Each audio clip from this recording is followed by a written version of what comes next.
life is a manifestation of where you direct your energy. It truly is. And what we should really start with is to actually look at energy the same way we look at water.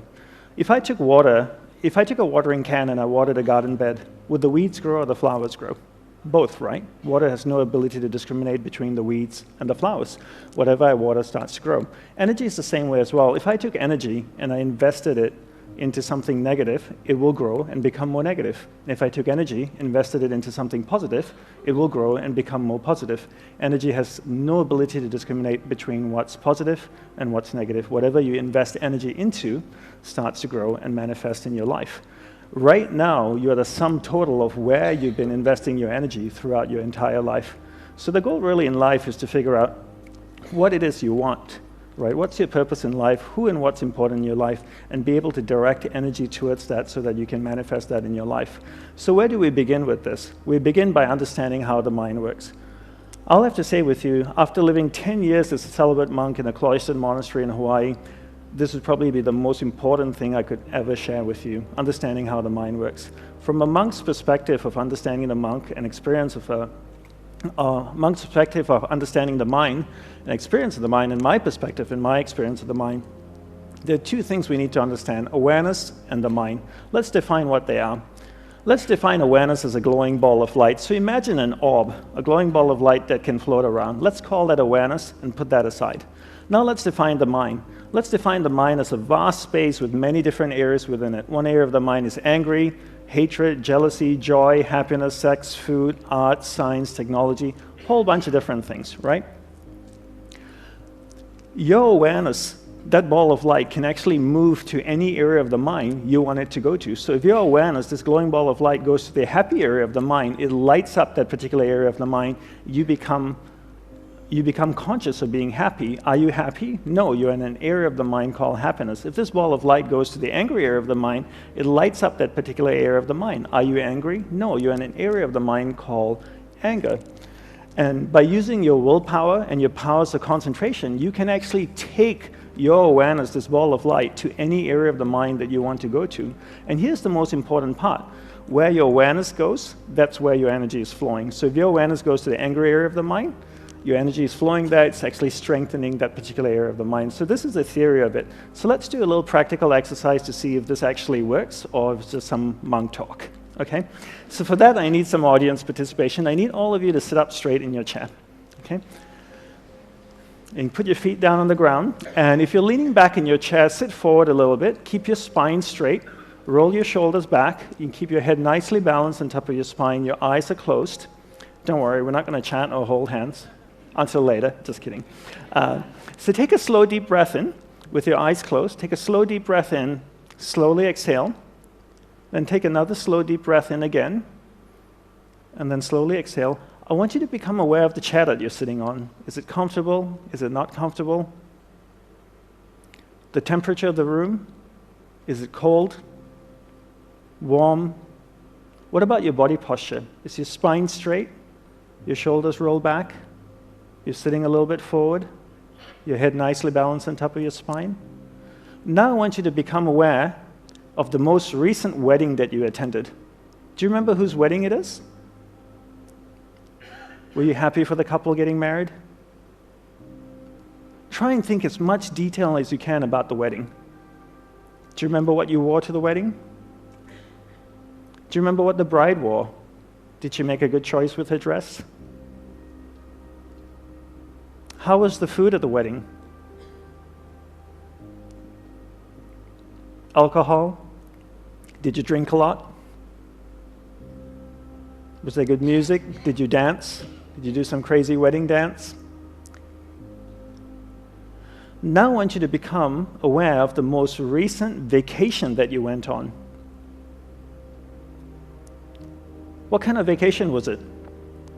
Was it a surfing trip? Yoga retreat, holiday, shopping, camping, backpacking? Try and think as much detail as you can about the vacation. What was the weather like where you went? Was it cold, rainy, hot, humid, dry, snowing? Do you remember the favorite hotel you stayed in? How was the food? Bland, spicy, Did you get sick eating the food? Did you shop a lot? What was one thing you bought on the trip that you really liked? Your eyes are still closed. I want you to become aware of the room again. Try and feel the temperature of the room. Is it warm? Is it cold? The chair you're sitting on, is it comfortable? Is it not? Is your spine still straight? Are you hunching? Are your shoulders rolled back? Okay, slowly open your eyes and you can lean back in your chair. Well, thank you very much for doing that exercise with me. That exercise is really to prove two things to you. One is there's a clear separation between awareness and the mind, two completely different things. Second is you can actually take your awareness and move it to any area of the mind you want it to go to. Well, you gave me permission to do it, so I took your awareness from the room, I took it to an area of the subconscious mind where the memory of the wedding resided, and then I took you to the vacation area of the mind, and then back to the room again. How do I know you were thinking about the wedding? Well, I had my eyes open and your eyes were closed, and when I asked questions, I could see the reactions in your face. Did the bride make a good choice with her dress? A couple of you went, okay. Did you drink too much? A few heads went down. So I knew you were thinking about the wedding, right? So I took your awareness to different areas in the mind. This happens all day. All day we allow people and things around us to dictate where our awareness goes in our mind. Let's do one little exercise again just to emphasize this point, because to me this is really, really important, and it's the crux of really managing energy in your life.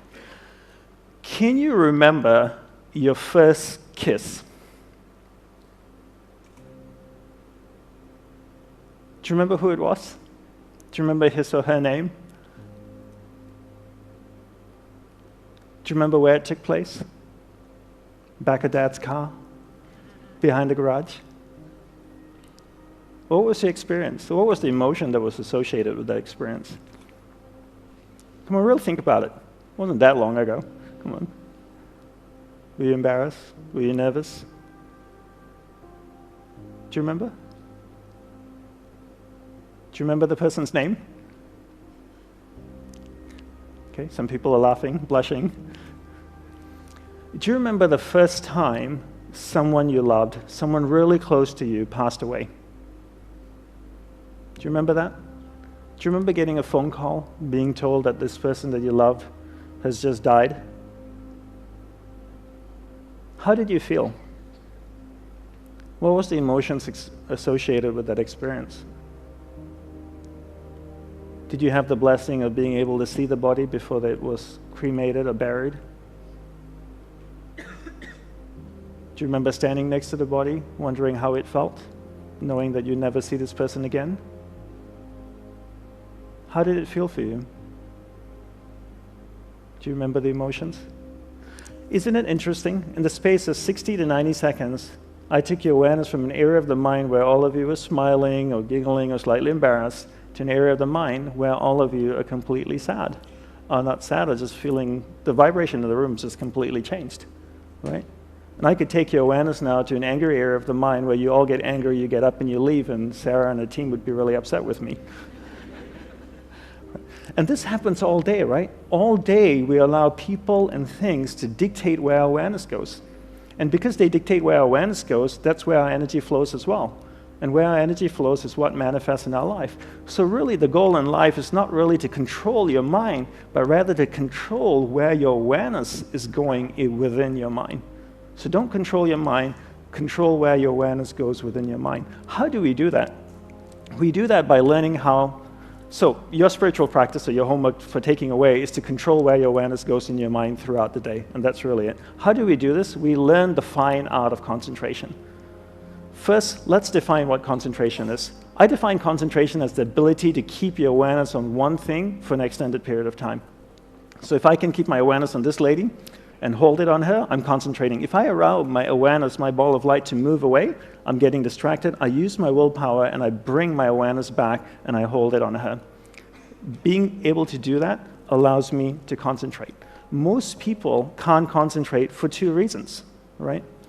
One is they've never been taught how to concentrate. Second is they never practice concentration. How many of you growing up here in school had classes on concentration every single day, the same way you had classes on geography, on math, and science? Anybody? I travel all around the world and I ask this question and nobody puts their hand up. How many of you, when you were growing up in school, were told to concentrate? Isn't that amazing? You get told to concentrate, but you never get taught how to do it, right? When I was growing up, I got told to concentrate all the time. Dandapani, concentrate on doing your homework. Dandapani, concentrate on eating your food. Anybody want to show me how to do it? No. How many of you have kids? How many of you tell your kids to concentrate? Have you ever showed them how to? No, right? And then if you don't show them how to concentrate, how would they know how to do it? And then if you want to be good at something, you have to practice it. If you want to be really good at concentration, you need to practice it all day. People are good at distraction because that's what they practice all day long. It's not that they don't have the ability to concentrate. They've just practiced distraction and become really, really good at it.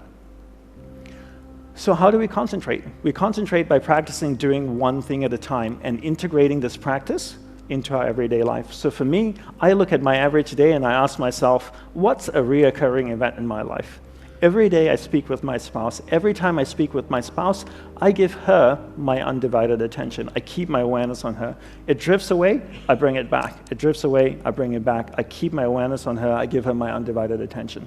Now, every day I also speak to my clients. I speak with my clients. I speak with my friends, family. Every time I speak with somebody, I give them my undivided attention. If I'm on the phone, I give the person on the phone my undivided attention. I practice doing one thing at a time. By the end of the day, I've clocked about maybe 6 to 8 hours of practicing concentration. 6 months later, I become really good at concentration. 12 months later, I become really good at concentration. The best way to become good at something is to take a tool and insert it into a reoccurring event in your life. And this is the best way to become good at something rather than to create another practice in your life. Just take a tool and insert it into the practice, into a reoccurring event in your life. So your homework is to give someone, or whatever you're doing, your undivided attention. Pick one person in your life for the next 1 month that you will give your undivided attention to. Every time you speak with that person, stay completely focused on them, keep your awareness on them. The rest of the day, you can go ahead and be a squirrel. But just whenever you're speaking with that person, give that person your undivided attention. And you need to practice and build in incremental steps. The other thing we need to learn to develop is our willpower. Right? Everybody is born with various levels of willpower, but one thing we never get taught to do is to actually develop willpower. And willpower is like a muscle. I call it a mental biceps. If I could draw biceps around my mind, that would be my willpower. There are 3 ways to develop willpower. 1, finish what you begin. 2, finish it well beyond your expectations. 3, do a little bit more than you think you're able to do. All of these 3 ways require effort, and that effort is willpower. Right? So how do I develop willpower? I take these 3 methods and I apply it to things that reoccur in my life. What's something that reoccurs in my life every day? Every day I sleep. What a great opportunity to develop willpower. Before I go to sleep, I floss, I brush my teeth, put on my pajamas, I go to sleep. When I wake up in the morning, I finish the process of sleep. How do I finish the process of sleep? I make the bed every day. So every day I wake up in the morning, I make the bed. What's something else that I do every day? Every day I have breakfast. If I have time to make breakfast, I have time to eat breakfast, then I have time to do the breakfast dish and put it away, right? So I finish the process that I begin. And I bring this into everything that I do. Then throughout the day, I develop willpower. The more I practice this, the better I get. Now I have tremendous amount of willpower. After 6 months, I've developed a lot of willpower. Every time my awareness drifts away, I use that mental muscle, that willpower, to bring my awareness back. Then I use the powers of concentration that I've developed to hold my awareness on what I'm focused on. And because I'm focusing on that, where my awareness goes, energy flows, and now my energy is flowing towards what I want. That starts to manifest in my life. That's why it's so important, firstly, to understand there's a separation between awareness and the mind, 2 completely different things. You control where your awareness goes, you control where your energy is flowing, and you control what's manifesting in your life. And you use your powers of concentration and your willpower to hold your awareness on the priorities in your life. The next thing we want to do is to learn to manage energy in our life. Right? This is based on the premise that we only have so much energy each day. We have a finite amount of energy each day. Each day we have this much energy. We take our energy and we invest it into people and things around us. We keep investing, investing, investing until we have no more energy left. We get exhausted. That's usually around 11 or 11:30 or midnight. We go to sleep. Our energy builds up again. We go out the next day and we invest our energy into people and things till we have no more energy. But the one thing most people don't do is we never evaluate who and what we're investing our energy in. So I always tell people to treat energy the same way you treat money. It's a finite resource that needs to be wisely managed, wisely reallocated, and wisely invested. No matter how rich you are, you only have so much money, right? And before you spend money, most of us think and evaluate what we're investing our money in. If somebody asks us for $5,000 or $30,000 to invest into a startup or a company, we would ask questions. We just wouldn't hand them $30,000. We would ask, what's your plan with it? What are you going to do with this money? What's my return on my investment? Because it's a finite resource. So why don't we do the same thing with energy? Before we invest energy into someone or something, why don't we evaluate if that person or that thing is deserving of our energy? Because if you only have this much energy, and if I took 10% of my energy and I gave it to John, that's 10% I could have given to my spouse, my business, the things and people that I love. Remember the law of thermodynamics. Energy cannot be created or destroyed, but it can be transferred or transformed from one thing to another, right? So I can't create energy. If I give 10% to John, I want to know he's going to do something good with it. Because if he's just going to squander it, I'd rather take it and give it to the people and things that I love. So why is it important to manage energy? For me, the greatest impetus for managing energy is death. Death is the greatest impetus for me to manage energy. I realize that life is finite, that I only have one life as me. And regardless of my beliefs, I know I have one existence and as Dandapani. And what happens after death, I'm not quite sure. We all have different upbringings, different religious beliefs. Some people say when you die, you go to heaven or hell. Some people say when you die, it's game over, that's it, nothing happens afterwards. Some people say when you die, you get reincarnated as a man or woman. And others say you get reincarnated as a man, woman, maybe an insect or an animal. But no one really knows. We have our beliefs and we hold strongly to them. But no one's ever died, gone to heaven, taken a selfie, come back, posted it on Instagram and said, look at me here in heaven, #PearlyGates, right? So we don't quite know, but the one definitive thing is that we know we're going to die. And I know I have a finite amount of life. I don't believe life is short, but I do believe it's finite. And because my life is finite, I want to be extremely clear where to focus my energy. There's no point learning to concentrate if you don't know what to concentrate on. So along with learning concentration, it's really important to also learn what to focus on. So what I would recommend as a homework is to be clear what your purpose in life is. One way to do this is to spend 5 minutes each morning reflecting on what your purpose of life is. Get to know yourself. Most people are happy to spend time with other people and things, but very few people actually make time to spend time with themselves. So when you wake up in the morning, take a shower, go to a quiet place in your house, sit down, and ask yourself questions about you. What do you want in life? What's my purpose in life? Why am I here? What do I love? What am I passionate about? How many people can genuinely answer, this is my purpose in life? Very, very few people. Once you're clear with your purpose, you know what to concentrate on, and you know what to direct your finite amount of energy towards, right? So the next thing we want to look at is energy consumers, right? People and things are two of the biggest consumers of energy. And people and things also give you a lot of energy. Since the subject is vast and time is short, let's focus on the people that consume energy and how we can deal with them. I call these people energy vampires. All right? That's what a vampire does, right? Bites you in the neck and sucks the life out of you. And some people consume tremendous amount of energy. Essentially speaking, there are 3 types of people, and let's keep this simple, monk simple. There are uplifting people, there are neutral people, and there are not uplifting people. Okay? Let's define what this is, okay? What they are. An uplifting person, I spend 5 minutes with an uplifting person, I walk away, I feel great, and go like, wow, that was an amazing conversation. A neutral person, I spend 5 minutes with them, I walk away, I'm still the same. A not uplifting person, I spend 5 minutes with them, I walk away, and I go like, oh my God, that was exhausting. Right? And you've probably experienced that in your life. So then the next question to ask is, are they an energy vampire? There are 2 ways to figure this out. One is I can judge or I can evaluate. Right? What's judging and evaluating? Judging is this. I'm at a party in New York City in a penthouse. There are 200 people in the room. The door opens. This guy walks in. He's got white shoes, a purple suit. He's got a cane and a top hat. He's wearing a chain with a big clock hanging off his chest. I look across the room and I go, he must be a pimp or a drug dealer. That's judging, right? I didn't get to know him. I just judged he was a pimp or a drug dealer. Evaluation is this. I spent 50 occasions with John over a period of 2 years. 49 of those I walk away from and I go like, oh my God, that was exhausting. It's safe for me to evaluate that John is an energy vampire. Okay? Then there are two types of energy vampire. The next question is, are they a transient energy vampire or inherently an energy vampire? Right? What's a transient energy vampire? Just say John is going through a hard time in life because his dad is dying of cancer, for example. And for 3 years, he consumes a lot of energy.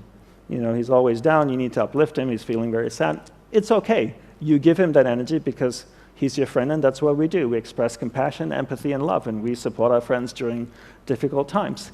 What's someone who's inherently an energy vampire? Someone who's inherently an energy vampire has always been this way. For decades, they just haven't changed. They're just not an uplifting human being at all. So how do we deal with someone who's inherently an energy vampire? So before I go there, quick question for all of you. How many of you in this room feel like you have someone who's inherently an energy vampire in your life? That's a lot of people in this room, right? So how do we deal with someone who's inherently an energy vampire, right? My guru taught me the best way to do this is to practice the art of being affectionately detached, but always kind, gentle, sincere, and loving towards them. What does this mean? So just say John is inherently an energy vampire. I live in New York City. I'm walking down Fifth Avenue. I see John walking towards me. What do? Do I cross the street? That's not very nice. I meet John. John meets me. What do you say when two people meet each other? I know what you guys say in Australia. G'day, how's it going, mate? Right? Do I say that? No. Do you know why I don't ask how are you? Because I don't want to know.